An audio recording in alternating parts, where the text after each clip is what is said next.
Lissa Frenkel was named the CEO of the Gaillard Center in 2021, replacing Steve Bedard as CEO. Today, I talk one-on-one with Lissa about what's new right now at the Gaillard Center for this edition of Quintin's Close-Ups. And if you haven't already, subscribe to my YouTube channel and like Quintin's Close-Ups on Facebook. Lissa Frenkel, welcome to the award-winning Quintin's Close-Ups. Thank you so much. I'm glad to be here. I appreciate it greatly. You are the CEO of the Gaillard Center, which is a couple of blocks from where I'm sitting right now. And you were named CEO right after Steve Bedard retired a year ago. Who is Lissa Frenkel these days? Who is Lissa Frenkel these days? I'm a new South Carolina resident, enjoying my time in Charleston. I have a family who moved here with me. I have two kids, 8 and 12, and really enjoying my time getting to know this community and the wonderful place that is the Gaillard Center, and learning about how artists love being here. And so that's been really energizing and certainly fueled who I've become since I've been here. And how have the artists have actually come to love you as the CEO of the Gaillard Center? How have they come to love me? Well, I don't want to profess that that's happened, but I've really enjoyed being able to lead up an organization in a building that is such a wonderful facility for artists to showcase their work.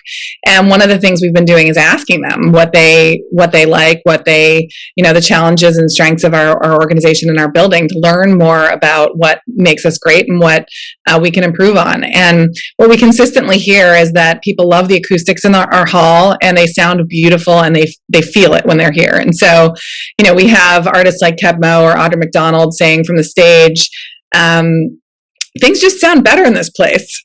And we love to hear that, because that's the type of thing that we can tell further artists and make sure that we're bringing kind of the highest quality artists and cultural experiences here to Charleston.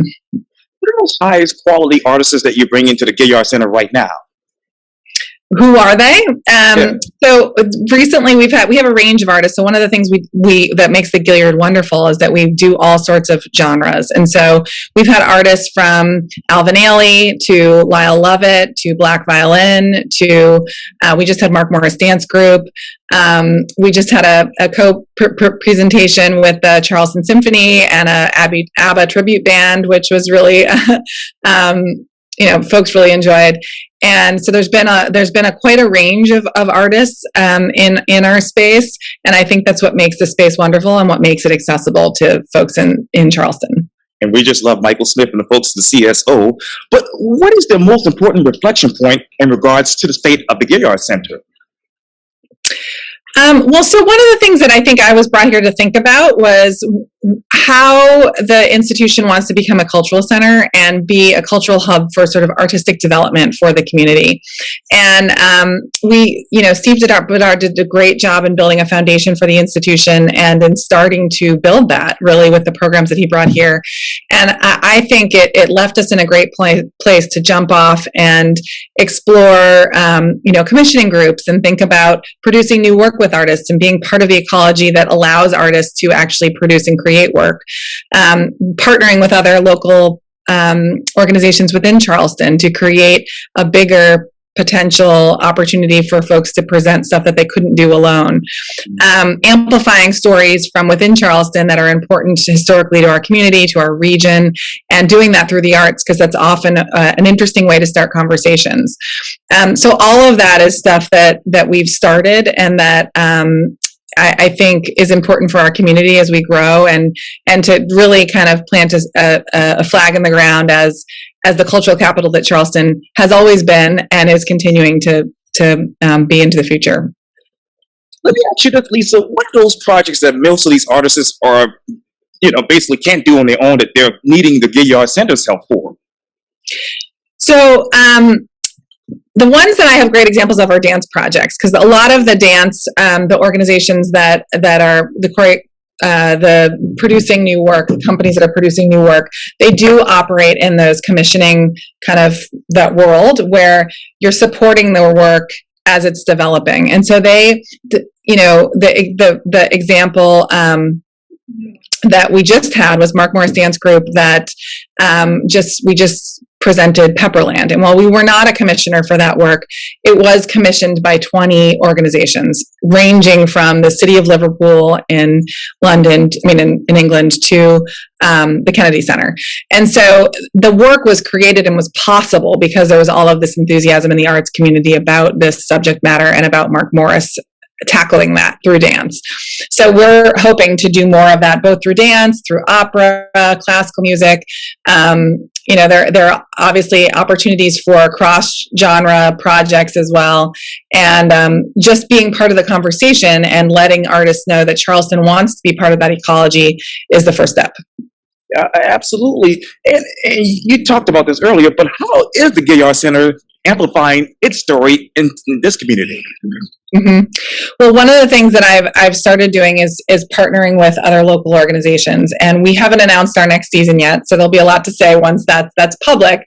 But a big part of that is thinking about who's around us and thinking, working with International African American Museum, which is set to open next year, working with the Mother Emanuel Church, which is across the street, working with our partners at the College of Charleston, our partners at the CSO, working with the South Carolina Aquarium. We have a project with them.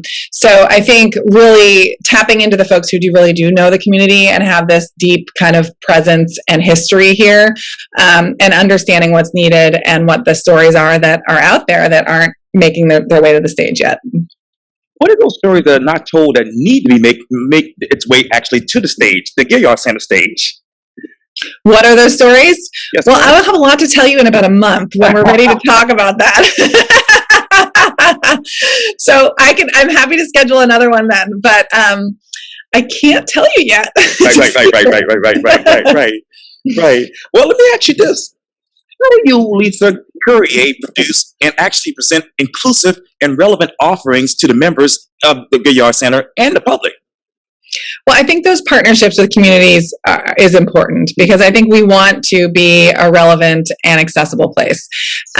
So we really make a huge effort both to produce work on our stages that is relevant and tells different stories and creates a presence for our education program for the many students that come into the Gaillard to see themselves reflected on the stage, every single one of them.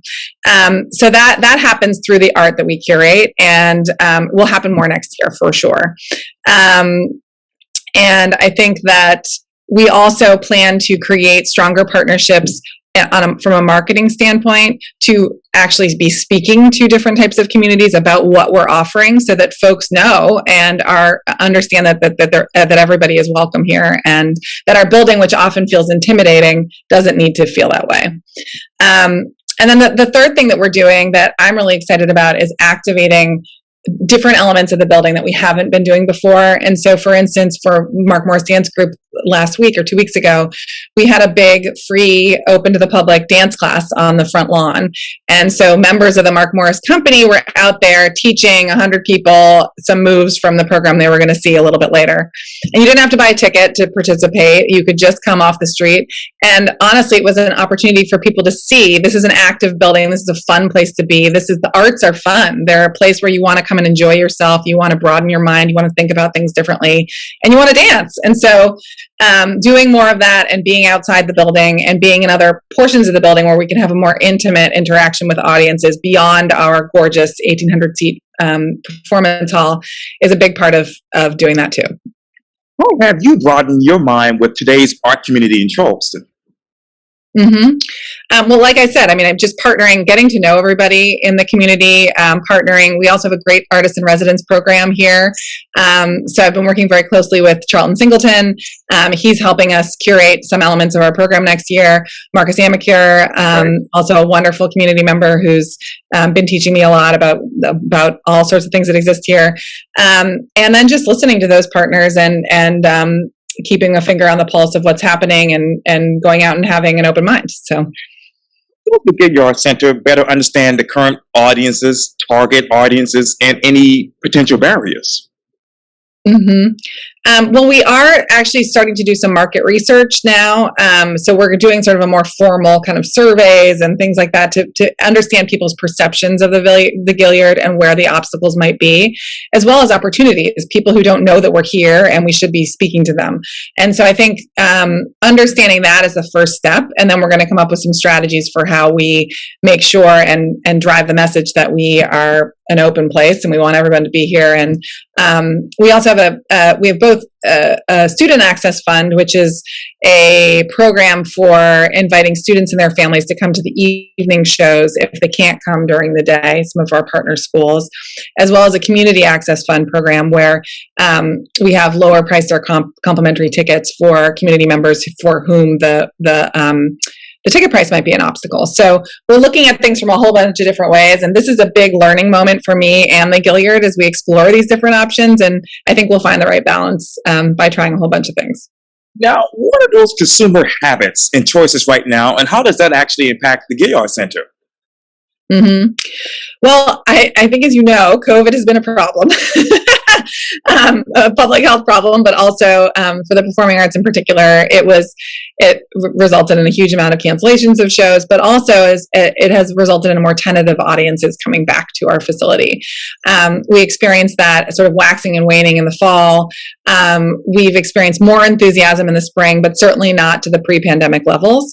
And so I think we're all going to need to adapt a little bit and figure out how things have changed and how to get people in the habit of coming back and being in and going to live performances.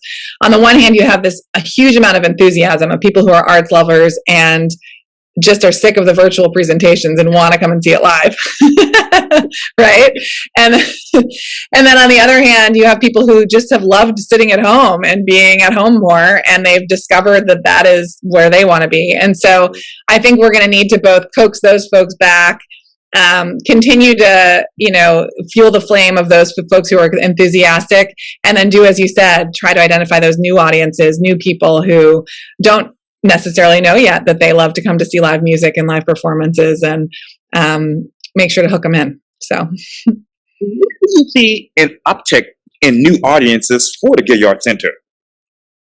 Sorry, can you repeat that? When do I see it? Or oh, yes, ma'am. I'm so sorry about the wind out here, but where do you see the uptick in, say, new audiences that are coming to the Gaillard Center? Well, I think there's a lot of new people coming to Charleston. So we hear about that, read about that every day. I am the product of that. I live in a community where there are tons of new people who constantly, when I say, oh, I just moved here, they say, oh, me too. So I think, some of what I've been saying about the market research and identifying who those people are and educating them on who we are. And I think also, I'd say the underrepresented communities, our audiences are primarily white. We would love to have it not be so white. So I think a more integrated audience is absolutely an objective for us. And I think some of those community partnerships that I was talking about, thinking about the programming, making sure it's relevant, and really opening our doors in a way that's welcoming is part of tackling that too. Now, how has the Gaillard Center actually diversified funding to ensure sustainability and continued growth there? Mm-hmm. To diversify funding. Well, I think everybody is needing the product in order to start the fundraising machine again, because as you know, the COVID years were difficult because we didn't have any product or program for folks to support. We have an extraordinarily generous philanthropic community here, and our support comes from the city, the state, from individuals, from foundations, which are interested in many of the programs that we're thinking about regarding accessibility and diversity, and then from corporations who were excited about engaging as well, who want to reach people and reach these new audiences, et cetera, in Charleston. And so we are working on, exactly like you said, diversifying that and responding to how things have changed and the priorities of different organizations, and really putting our finger on the pulse of what resonates with the different granting organizations and how that feathers into our objectives and our goals and our mission. So we're working on that. What's resonating with that right now? What is resonating with folks right now? I think, developing new audiences is a big thing that that funders are excited about. I think diversifying program, diversifying audiences. I think all those topics are we find a lot of enthusiasm for. I think social justice issues, the environment, the fact that the arts can amplify some of these issues, and that there are programs that can talk about issues that are super relevant today and that often people find difficult to talk about or to engage with. But when you come to an artistic program, there isn't as much of a barrier. And so I think our job is to kind of keep our finger on the pulse of what our nation and our community need, and often the funders are following that same kind of interest. Now, this might be a difficult question, but how do you actually exercise physical management during, and let's be clear, COVID's not over yet, but how do you exercise that physical management? Fiscal management. So, obviously it's difficult because you want to staff up in order to be ready for what is going to the audiences when they come back. And you also want to be stable for staff members that are, you're hiring full time and you're committing to them. I think some of the federal government programs have been extraordinarily helpful to the arts. And one of the things that I've been excited about is that this is really the first time that the federal government has invested in the arts. And so it provides an opportunity for us to create that stability coming out of COVID.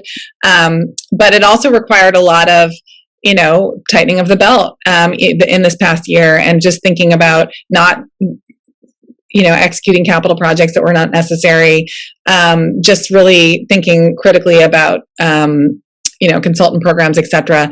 And I think being able to focus on the core elements of the mission as we, go through this uncertain time. So the reserve fund look like right now? We're okay. We're doing okay.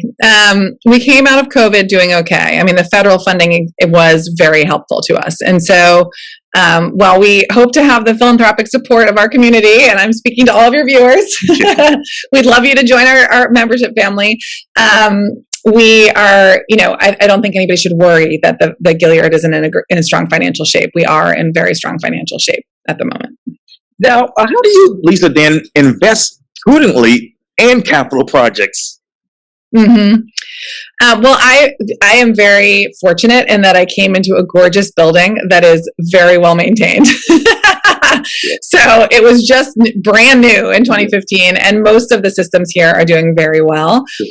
There was an opportunity to use some of the federal funding to invest in some new infrastructure for the stage that is important for producing really high quality work, and we were able to do that, and we do have those instruments on stage now.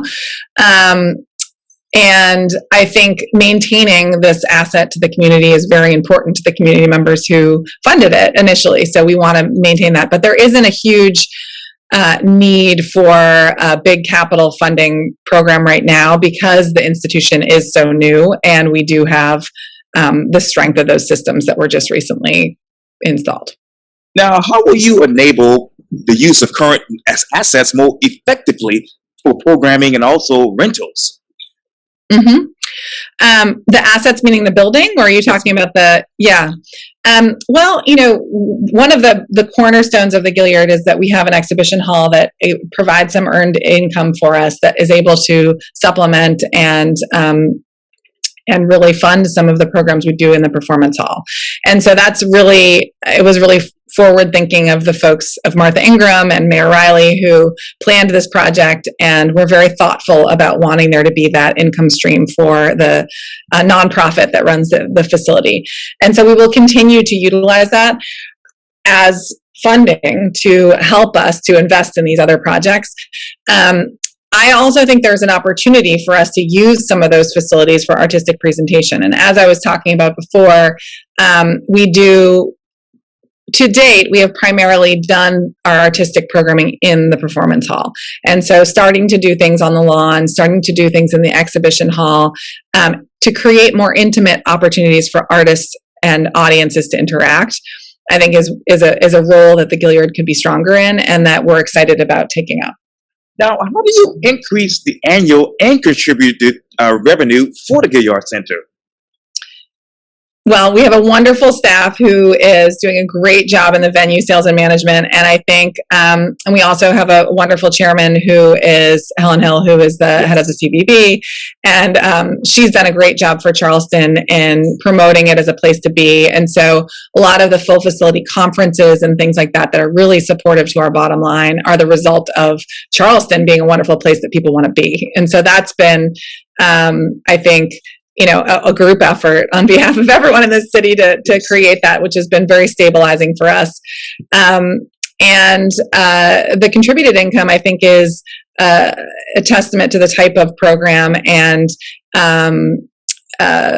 mission-driven kind of activities that we are working on. And that's exactly what I'm enthusiastic about. I mean, I want to create a space that's about supporting artists, that's about the development of work, that's an inviting place where artists can thrive. And I think that's exactly the type of thing that donors who are interested in the arts want to support.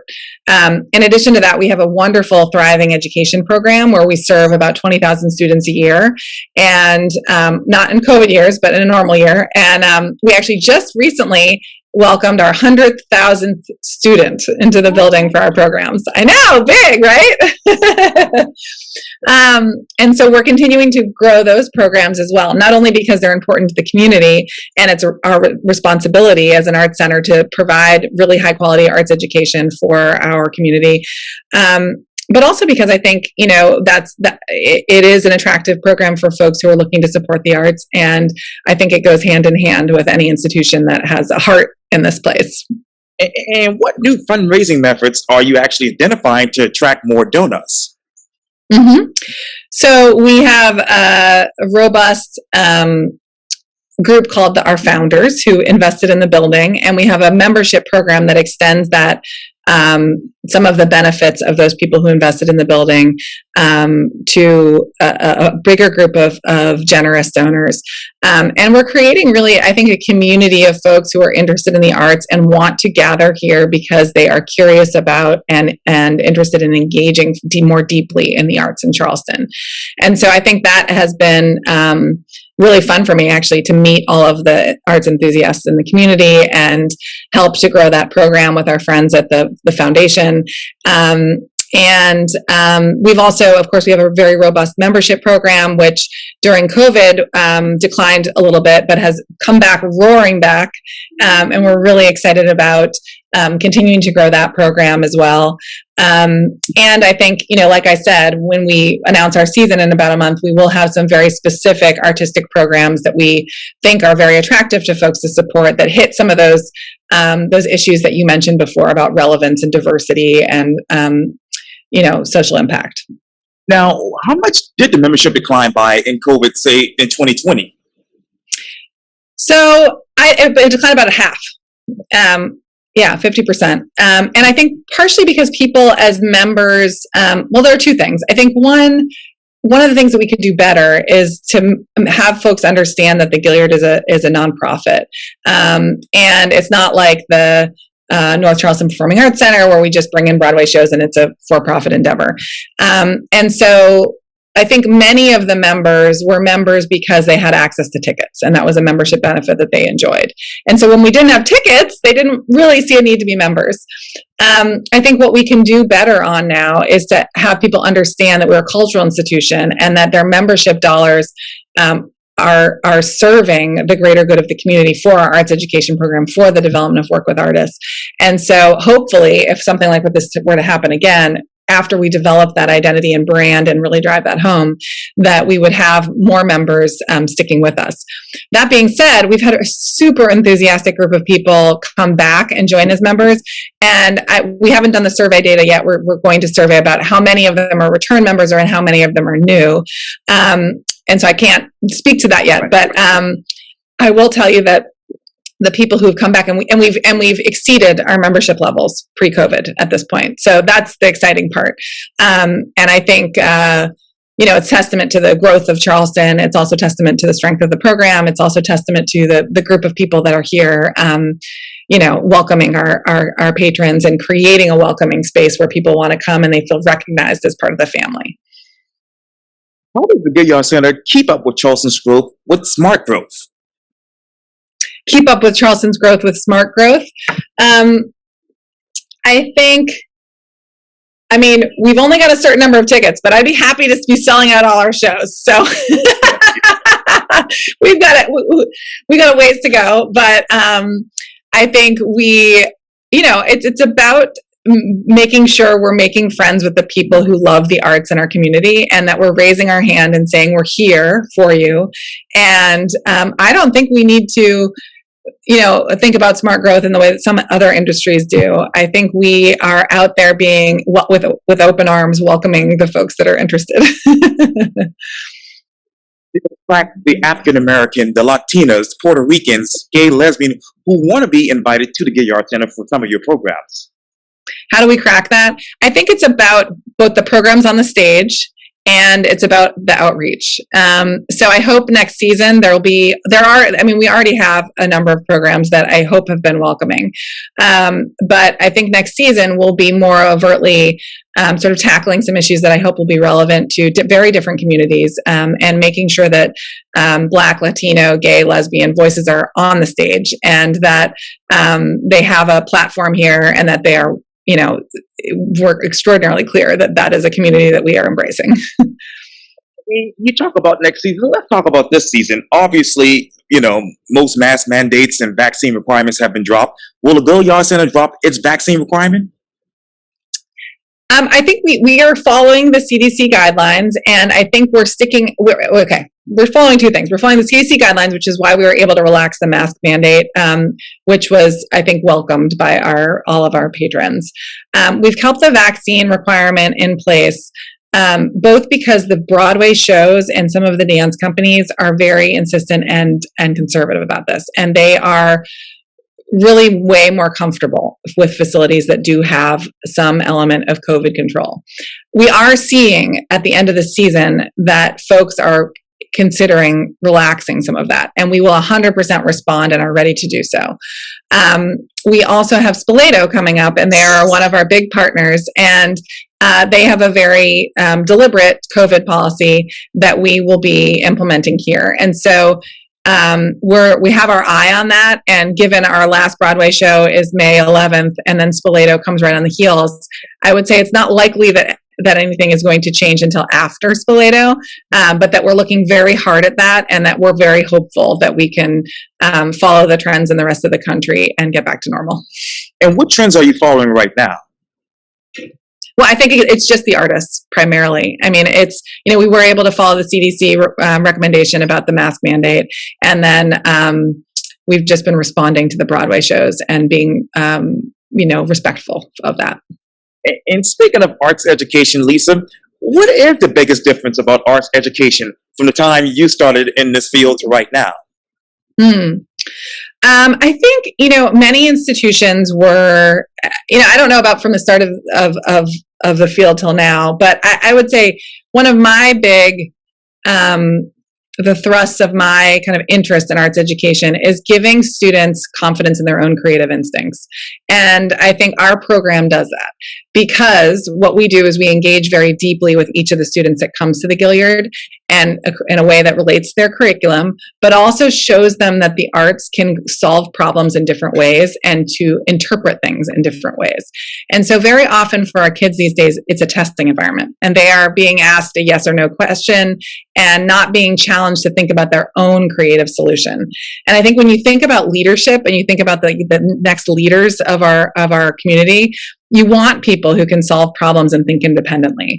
And so how do we make sure that all of our communities are teaching that in the schools? I think it's through the arts. And so what we're doing is we've got a, as I had mentioned, we have a very robust program that serves 20,000 students from this region, many of them from Title I schools. And our hope is that we're creating the world's next leaders, not just folks who love the arts. And that's kind of the intent of the program. It's to both augment the curriculum through the arts and to show folks that this lens is extraordinarily valuable in developing creative minds. So you look into the lens of arts education? What lens am I looking through? Yes, man. What else are you looking through when you look at the arts education's lens? Well, I think, one of the hallmarks of our program is that we really are great on the elementary school program. And one of the things we've struggled with is hitting the middle and high school students in this community. And Sterling DeVries, who's our director of education, who's spectacular, and just such a smart human being. She and I are kind of noodling on how to do that better. One of the struggles is that it is difficult to get the teachers and the administrators to commit to bringing students to performances. And so one of the things we have developed is a student access fund that I mentioned earlier, where we can provide funding to the schools to bring the students here for evening performances. So for instance, we had Neil deGrasse Tyson here recently, and it's such an amazing performance. He's so fun, and he makes science really exciting. And so we wanted there to be a lot of students here, and we had a donor who contributed and created the student, it was actually the impetus for creating the Student Access Fund, to bring 60 students from some of our partner schools to sit in third row seats and appreciate Neil deGrasse Tyson. And we paid for the buses and the tickets and for dinner. And so I think that is being creative about how you tackle those education problems and just not taking no for an answer. You know, we know that arts needs to be a part of these kids' lives. We know that they need access to world-class performers that we show on our stage. And so I think using that lens and being really aggressive about how important it is and convicted is sort of part of my, approach to this. I thought about this as you were just talking about this in this particular context, but what exactly is missing from arts education? Well, I think it's some of the stuff that I was talking about. It was, what's missing in the schools is that a lot of them don't have it. So, there's a dance curriculum, and I hear from Sterling that a number of the schools don't even have dance teachers. We went out with a program, it was with the American Ballet Theater, it's called Make a Ballet, and we went to North Charleston High School, and they just got a dance instructor, maybe 6 weeks ago or something like that, or 10 weeks ago. Their first dance instructor who's there. He's a spectacular educator, seems amazing. And he was talking about how initially he was interacting with the students and they wouldn't even get off their phones. They would come to the dance club and they would sit on their phones and they would sit on the ground and they wouldn't stand up. And it took him weeks to get them to stand up and participate. And then you see a program like ABT going in with Make a Ballet, and these students who aren't necessarily familiar with that art form or that type of dance, embracing it, performing this performance at the end of the week. And then after the performance, unscripted, we're sitting there watching it, and the students say to the ABT ballet dancer who has been teaching them all week, all right, now we want to show you our dance. Yes. And they turn on an iPad and they all just start dancing and like breaking it down. And that type of reaching the students where you are just, again, being insistent that these students deserve this. They need an outlet. They need the creative instincts, and we want to create a sense of community for students who are interested in the arts or interested in moving their bodies or interested in engaging with visual artwork, etc., to have that outlet. And I think it's a huge problem all over America. It's not South Carolina's problem. It's not New York's problem. It's not Wyoming's problem. It's a problem everywhere that the humanities and the arts have not been invested in because there have been so many school cuts. And so I think cultural centers are the answer to that, because we have access to philanthropic dollars that we can invest in our communities in the schools. And how else do you want to invest in these communities that can't get to the Gaillard Center in Arendelle, McClellanville, Hollywood, Ravenel? We have a Gaillard on the Go program where we do bring performances to the schools. We also, for every single one of our performances, we send teaching artists into the schools for workshops. And so we do already have a fleet of teaching artists that do that, and staff members, full-time staff members who do also go into the schools and do this. And actually that was a very important program for us during this past year, where we were allowed to get some of the workshop professionals, some of the teaching artists into the schools in the period where the schools could not come for field trips. So that was really successful and really lovely to be able to do that. And actually we did provide some virtual programs, but also were able to provide those workshops to scaffold them. So that's one thing that we're doing. We also, the staff here was extraordinarily creative over the pandemic, and they created this program called Setting the Stage and Raising the Volume, a couple of virtual programs that were really well done and have continued. And I think they are a way of engaging students in through a different lens into the arts. So the Setting the Stage program is about the backstage activities that are happening at the Gaillard, and is produced and stars our department heads in lighting and sound, and our stage manager, our technical director. And so they help folks understand about careers in the arts that aren't different than just being an artist and performing on the stage. And I think that's an important element of education too, is to open up the idea that, hey, there's a whole career in this industry that exists for people like me, or people who want to be in marketing, or people who want to do backstage stuff, who are interested in lighting. And that also can be part of educating our community in a way that, virtually you can reach folks that aren't able to take that field trip. And what does this industry look like 5-10 years from now in your mind? Well, I can tell you, I think the Gaillard hopefully will look like an amazing reflection of our community. We're going to have a totally diverse audience. We are going to have every inch of this building covered in art and active. And we're going to continue to grow that education program so that we are, I think what we started by saying is that we're the community's largest classroom. And I think I just love that as a idea. Yeah. For the industry, I think there needs to be ways to make art relevant to young people. And so depending on, we do a whole bunch of different genres. So when we bring Aziz Ansari, we're going to get a young crowd. When we partner with the symphony, it might be an older crowd. And so I think we want to work with our partners to figure out ways to make all different art forms accessible and exciting. And I think you do that by listening to people, by trying new things and engaging new work, and by really communicating the excitement that exists in all of these programs. That I think, there tends to be this perception that it's not an exciting evening to come and hear the symphony. But then you hear someone who's enthusiastic about the symphony, who's young and engaged, and you change your mind. And so I think making sure those conversations are happening and that is out there in the community is part of making sure that the arts community thrives in the future. And lastly, Lissa, let me ask you this. What has been your most favorite performance at the Gaillard Center thus far? Oh my gosh, there's a couple. I loved it when Otter McDonald turned off her microphone and stood on the lip of the stage and sang Summertime without a microphone. That was amazing. Funnily enough, Kristen Chenoweth did the same thing a couple of months later. I thought Lyle Lovett was beautiful in the hall. He just has a gorgeous voice that is timeless and just wonderful. Alvin Ailey, my God, they kill it every single time. They were spectacular. Did you see it? Did you see that show? Heard about it. Oh, yeah. It was really, they are just an amazing company. We had Robert Battle here, the executive director, just talking to him, hearing about what they're up to, and their program was wonderful. And those dancers are just spectacular. So that was really fun. Mark Morris, who was just here. I love dance. So all these dance programs, we've been really focusing on dance this year. We have a dance initiative. So that's been really nice. And then some of the symphony performances, I just love hearing our hometown symphony. I loved the pop performance that Charlton Singleton curated with Yuri. Yes. That was really beautiful. Gosh, I could go on.